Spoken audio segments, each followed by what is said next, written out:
Welcome, everyone.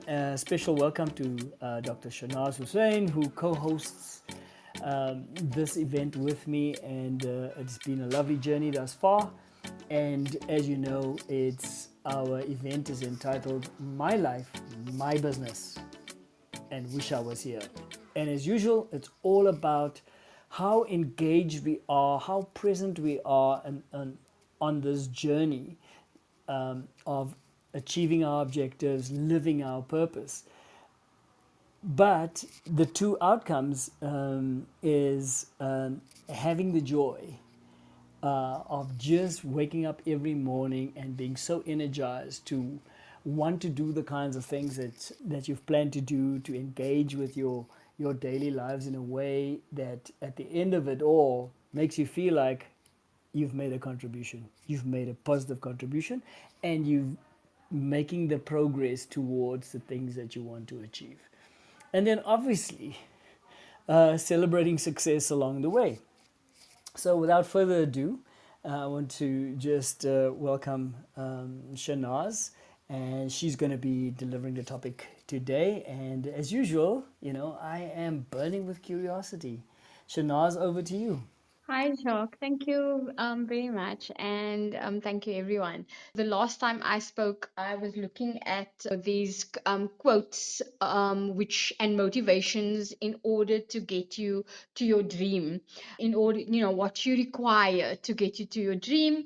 And one of the quotes that I wanted to go in more depth a little bit today, well, not necessarily the quote, but it's related to the quote. And the quote was that every relationship either takes you towards your dream or away from it. And I'll just repeat it again, that every relationship either takes you towards your dream or away from it. And I know that maybe some of you are thinking, or Jacques, you're thinking, why am I talking about relationships in March? I should have spoken about it in February, with the month of love, etc. But I think that sometimes I have too many negative connotations related to when people give these grand big gestures in relationships, and it's sweet and even I like it, but I just think that kind of it's sweet and everything, but that's a very very tiny part of a relationship, or maybe I think after today it could be a big part, but who knows. Anyway, so I wanted to talk about obviously relationships. So I was thinking about this and realized that how often we underestimate the amount of influence that our relationships have on our life, have not only on our life but on our careers, on our ability to achieve our goals and our happiness. And so that's why I just wanted to kind of talk a little bit about that and explain why we should think of our relationships at a much deeper level and engage with it. And so um why do we need to care about relationships? So research has actually been done and has shown time and time again that we become more healthier physically and emotionally when we are in happy relationships, in our family relationships, in our intimate relationships, in our working relationships, right? We become actually much more healthier physically and emotionally. We also become much more wealthier and more successful.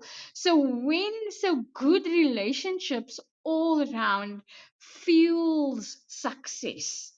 And we also become our resilience increases. And these are things that we've actually spoken a little bit about.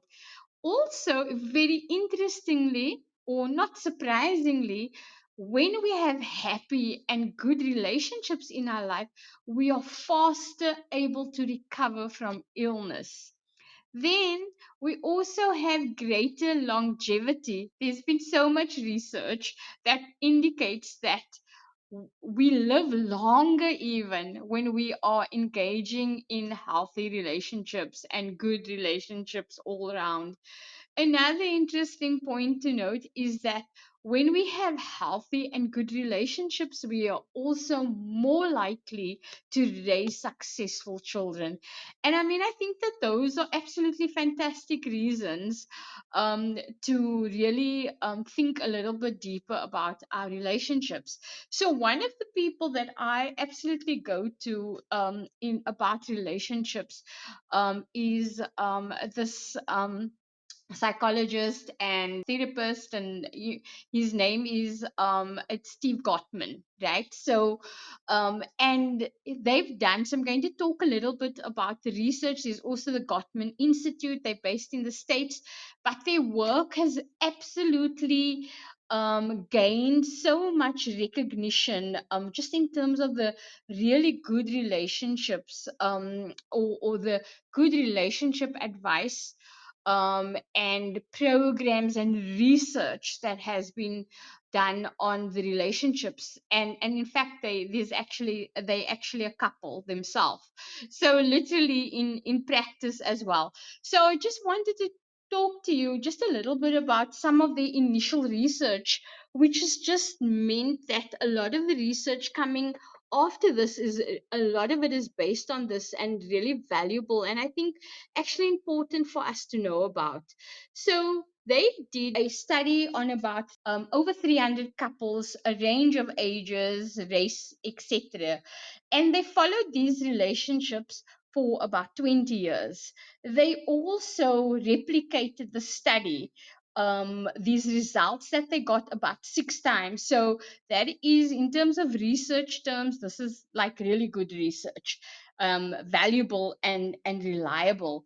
And what they then, just so that you know, that what they found was that 56% of relationships generally that they looked at ended, right? 56%.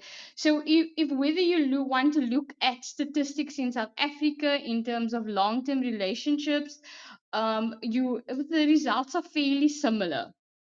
Then a really interesting factor is that less than 10% of this group of people talked about their relationship, right? So there's generally, it's really interesting to know that people generally don't necessarily talk about their relationship to others, and they don't necessarily engage and talk about their own relationship with each other. So I'm going to start to kind of share some of the results, and then I'm going to like talk about, so how can we apply this in our own life. And I also want you to think that it's not only about relationships like family relationships or personal intimate relationships, but it can also really be valuable to think of how your team at work operates, and also how you work in partnership with others. Another important thing that I was thinking about is that people who come to see me professionally, usually, I can literally tell you 90% of it is about relationships that are not working. And you will find that, as I started and I said, that we greatly underestimate the power and the influence that relationships have on our career and our well-being. It's important also to note that there have been presidents, CEOs of large corporations that have been highly successful in their careers, but their careers and their success came to an end, in a sense, because of a relationship that was not working.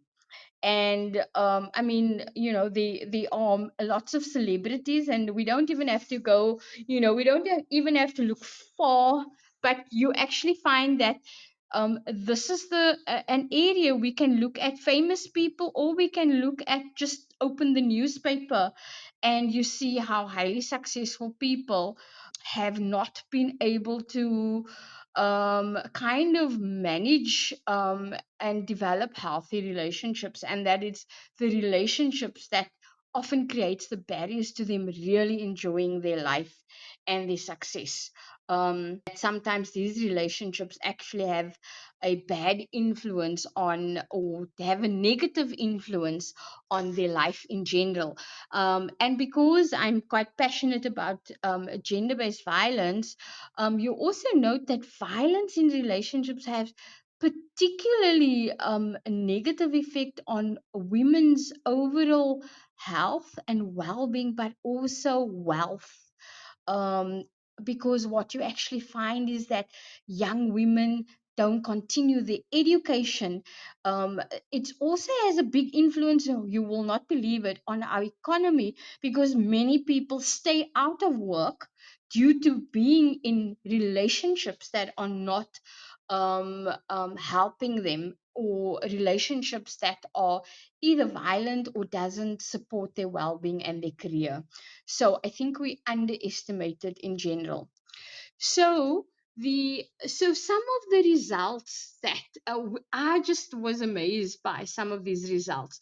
So they say that this study found that they can literally 90% predict how a relationship is going to go on the following things. So they say that how you start the conversation, 90% of how you start that conversation is going to predict about how you're going to end that conversation. So that means that if you start, whether that is with your daughter, with your child, with your partner, with your colleague, how you start the conversation is going to determine how that conversation is going to end. So if you start a conversation negatively, whether it's particularly difficult conversations, if you started with fear, anger, or resentment, or a lack of trust already, then they predicted that that conversation is going to escalate most likely, and you're going to end up feeling all of those things. So how you start a conversation, how you start a difficult conversation is really important. And in fact, what they say is that when a relationship, and I've seen this even with people in their work, when a relationship, the nature of that relationship remains negative. So in other words, it's constantly filled with fear, anger, resentment, a lack of trust, feeling unsafe, they say, then it's almost impossible to change. Right? So in other words, when the relationship itself, when that enters the relationship, and remains part of the relationship, it's really, so in other words, both people or everyone involved are feeling very similar. Everyone is feeling negative, everyone is angry or resentful, or there's a lack of trust, then it's most likely not going to change. And a really interesting thing is that what they found was that initially, and I mean, I was thinking the same thing when I was like listening to their conversation, or engaging with the literature that I was reading about this, you would think that in this difficult conversation that you're having with someone, as I said, whether it's your colleague, whether it's a business partner, whether it's a intimate partner, you will think that, okay, as long as we have a balance of negative and positive, right? Negative and positive emotions, that's gonna work. Because we always think of, okay, a relationship is not perfect, whether that's a working relationship, we need, there can be negative stuff, no one's perfect, etc. But guess what, it's not actually. They found that a balance of both negative and positive is not necessarily the key. What the research found was that positive emotions, and that couples who stay together, that during when they observed the emotions during conflict, they found that the ratio of positive to negative emotions was 5 to 1. So 5 to 1 positive to negative ratio, meaning that in a sense, we need to be engaging in a sense 5 times more with our positive energy in comparison to our, one ratio or one percentage of our negative energy, negative emotions. That means that actually when we are engaging in conflict, we actually need to go in feeling very positive. We need to, despite the challenges of this relationship, despite the difficulty, I still need, if I want this to end well, um, and work, then I still need to understand that I need to be positive. I need to think positively towards the situation. I need to have emotions that are engaging. I need to be available emotionally. And in terms of, in relation to my negative emotions, and as I said, particularly in relation to conflict. So this is what, so what they found. So what is this positive emotions and how do we need to be, right? So what they found was that when they looked at the couples who showed this 5 to 1 positive to negative, what they actually found was that the couples were physiologically calm. And it's really interesting because they actually like monitored the heart rate. They monitored the heart rate of the people, the engaging in the difficult conversation, and they found that they were both very calm. And the authors, Gottman themselves, they say you will think that this is a boring couple, right? But actually, while one on the outside will think that this is a boring couple, this couple had these couples had great relationships, particularly when they handled conflict. When they handled conflict, they were gentle with each other. They were kind and not hostile, and they reassured one another. And I think that that's amazing. So I'm going to say it again. So when we engage in conflict, when the couples engaged, or when you think of when I'm engaging in conflict at work, can I be gentle? Can I be kind? And can I reassure? And I'm thinking so of my students that I constantly fight with, right? And the idea is when we are engaging with our family members, how are we kind towards this person, and not hostile? And you know what? I have to put my hand up in the air. I can become hostile and attacking. And so, what does this mean then? This means that if we are engaging in team conflict, if we are engaging in a couple who's arguing, or in family relationships, the important thing to do is to allow people, or encourage them and help them with this, to be physiologically calm. So what does that mean? Like, just not be all over the show, like your heart rate is fairly, fairly okay, and both, everyone involved needs to be calm. And so what does this actually mean? So what they say is that when we are physiologically calm, we can take in information. People cannot take in information when they are on the attack, or when they are feeling unsafe, right? And so what they say is we are also then able to really listen and show empathy. But when we are calm, when we are not calm, and when we are anxious and in defense, we are most likely to attack. And when we are calm, and when we are listening to the other, even in the midst of this conflict, and we are accessing our empathy, what happens is that we can all people feel validated, and people in a conflict, people need to feel validated. And so this is one of the, so helping people to become physiologically calm is kind of really important.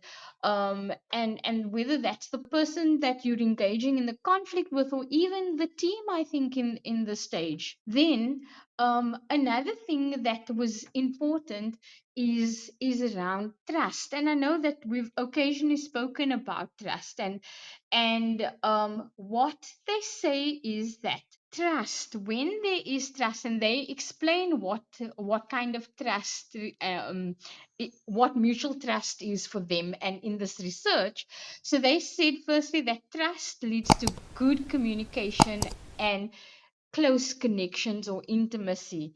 When there is distress, it leads to loneliness, and people feel they need to attack and remain isolated, right? And I think that what I've observed is in teams, right? Not only in relationships but also in teams, and they say that the main reason then is that people actually feel lonely. So for me, it would be important, if I'm in trying to engage everyone, that I check out who is feeling unsafe, who lacks trust, and who is feeling lonely. So this is what they say. What is then trust? So for them, it's not just about trust.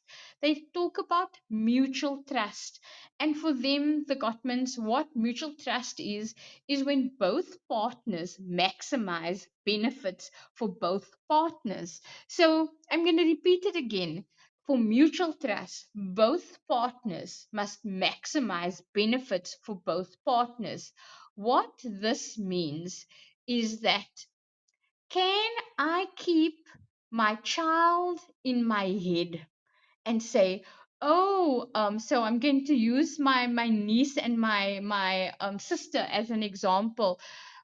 Oh, I mean, I even think of her when I'm going through my day. I'm thinking of, oh, Amelia will really like this. I'm thinking about, and I know my sister does this. So she'll constantly have Amelia, my niece, on her mind. For another person, it could be, maybe my partner is a neat freak, a clean freak, right? You get those people, a little bit of OCD, and then I need to think about, can I clean my place? Or if I've spilled something, I know that, it's not a deal breaker and it's not important for me, but it's important for my partner that I clean up. It's important for this person that I show up on that occasion. So it's about, how can I keep my person that's important to me in my head? And it's not only that I need to be thinking about that, but my partner or the team needs to be thinking about, how can we all work together so that we can all benefit. It can't just be one or two people. Everyone needs to be thinking then and keep the others in mind.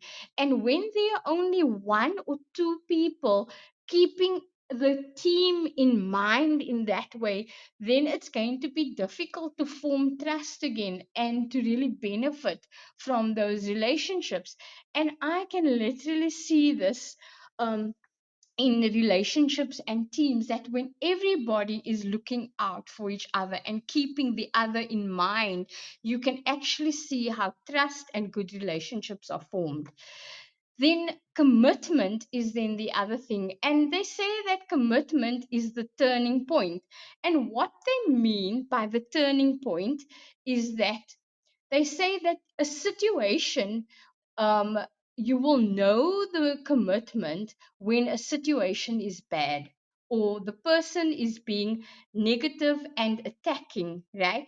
But what, instead of responding with, by being hostile and attacking, can the other person in the team, in the relationship, in the situation, whether you're an adult daughter of parents, and you and your parents are having a disagreement, can I think to myself, I'm so grateful that I am in relationship with this person. I'm so grateful that I'm part of this team. And can I focus on the things that make this team work? Can I focus on the things that make this relationship work? Can I focus can I focus instead of attacking and defending, can I actually think about why I entered this relationship or this agreement or partnership in the first place? And they say that this is when the commitment turns to loyalty. And that is the kind of commitment that they're talking about and the turning point. So when the turning point comes in any negative situation, it's about being grateful that you are part of that experience. They say then, so when it goes, so betrayal then happens when bad comparisons are made between what is going on, the situation, and the imaginary or real alternative situation. So maybe someone is like, I'm never going to work in this team again because this other team is better or this other situation is better. And that is when you have betrayal. So, in other words, when the turning point comes, instead of focusing on, I'm glad that I can be part of this team, there are things that work in this team.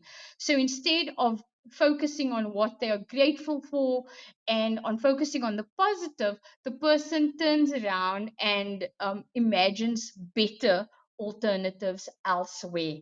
And that's when betrayal come, as I said. And so the idea, then I'm sort of gonna come near finish up.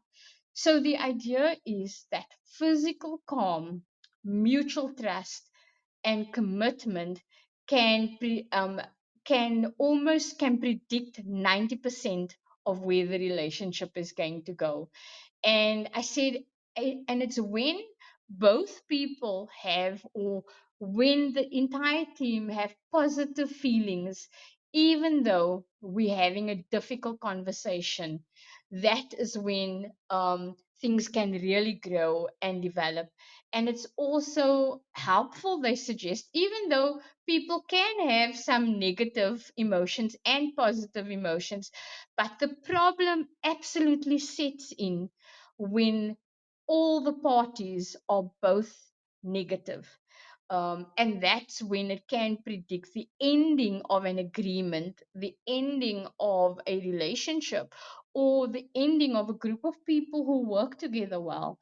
And so yes, so yeah, I just want to say then that again that just to kind of end off and say that, so what can happen is that what we ultimately want is that everyone should be feeling positive and reasonably happy and okay with himself and safe when the conversation or the difficult situation ends. Wow, Shanaz. You know, just maybe at the end here, because we've run out of time, can't really recap everything that you've said. But in the summary that you're making in terms of relationships that are healthy, constructive, leading to a healthier life, a happier life, wealthier, um, reaching your goals, and I mean then it feeds into how you're enjoying your life. I guess, not I guess. I'm really convinced. But those three pillars of physical calm, mutual trust, commitment. The thing that one tiny little aspect that I really inspired some sort of a thought or a greater thought, intriguing thought is when you know you're going to be or have to address or deliver or facilitate, for that matter, a difficult conversation, is that you're checking in on yourself. Is that how positive am I feeling, and therefore feeding yourself with a lot of positivity. And I think maybe taking it out of context, but that ratio must be 5 to 1. So I don't know what that entails for individuals. Individuals are all different, but imagining all the benefits, not the fear of tackling the persons or persons in a difficult conversation, but focusing on the benefits, the outcomes of that, and beginning to already enjoying what you're envisaging, and therefore knowing that this difficult conversation is going to yield the benefits and looking forward to do it. It's we call it difficult because it's difficult, but how you fuel up with positivity is quite interesting. So positive feelings in a relationship when there are difficult conversations to happen is the essential ingredient, and that is my major takeaway, Shanaaz. Yes, absolutely. And I mean, and it's the interesting thing for me, it's about um they talk about really cranking that up in terms of like, so sometimes you kind of automatically thinking, oh, okay, I'm like, these are the three reasons why I need to stay part of this group or whatever. But actually it's taking it beyond that. And I think that that was what surprised the researchers and myself when I think about it. And it's really going to make me think twice when I go into any difficult conversation that I have with anyone or any group. Absolutely. Wow. Excellent, excellent, and excellent. So those are the positive feelings that I'm leaving this conversation with. It wasn't difficult. Too It was an funny. awesome conversation. Thank you. So thank you, Shanaz. Thanks very much. Thanks, Julia. Thank you, Julia. Until next time, and as usual, we look forward to having you join us next time. And enjoy the week until we chat again.